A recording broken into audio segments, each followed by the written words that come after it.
అందరికీ ముందుగా వినాయక చవితి శుభాకాంక్షలు అండి.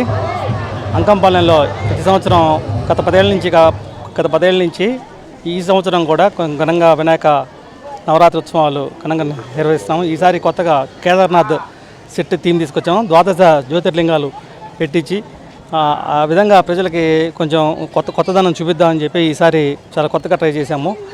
ప్రతి సంవత్సరం కూడా మేము హైదరాబాద్ నుంచి బొమ్మ తేవడం జరుగుతుంది. ఈ సంవత్సరం కూడా అలాగే హైదరాబాద్ నుంచి బొమ్మ తేవడం జరుగుతుంది. ఇది అడుగు వచ్చి 22 అడుగుల వినాయకుడు. బాంబే స్టైల్ థీమ్ వస్తుంది. బాంబే లాల్బాగ్ బాంబే బొమ్మలాగా వస్తుంది బొమ్మ కూడా. ఒంగోలు ప్రజలకి చాలా కొత్తదంగా ప్రతి సంవత్సరం ఈ అంకంపాలెంలో ప్రతి సంవత్సరం ఎప్పుడైనా సరే కొత్తగా ఉండాలన్న ఉద్దేశంతోనే మనం కొత్తగా ట్రై చేస్తుంటాము. ఆ విధంగా ఈసారి కూడా మనం కొత్తగా ట్రై చేసాము. ప్రతి సంవత్సరం ఘనంగా నిర్వహిస్తాం. అలాగే ఈ సంవత్సరం కూడా ఘనంగా నిర్వహిస్తున్నాము. 21 రోజులు ఉంటుంది ఇక్కడ.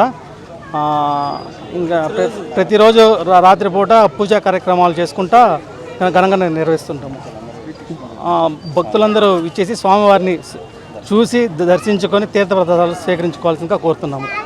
శ్రీకృష్ణ గణేష్ కమిటీ ఉత్సవాధ్వర్యంలో ఈసారి 12 జ్యోతిర్లింగాలు అంటే జ్యోతిర్లింగాలు ప్రతి ఒక్కరు దర్శించుకోలేరు కాబట్టి చాలా ఊర్లు పోయి అన్ని ఊర్లు తిరగాల్సి వస్తుంది కాబట్టి అలా కాకుండా ఈసారి 12 జ్యోతిర్లింగాలు మన దగ్గరే పెట్టి ప్రజలందరికీ చూపించాలనే ఉద్దేశంతో ఈసారి కొత్తగా ట్రై చేశాము. ఒకసారి ఒంగోలు ప్రజలందరూ వచ్చి ఈ 12 జ్యోతిర్లింగాలు చూసి దర్శించి స్వామివారి కృపకు పాత్రలు కావాల్సిందిగా కోరుతున్నాము.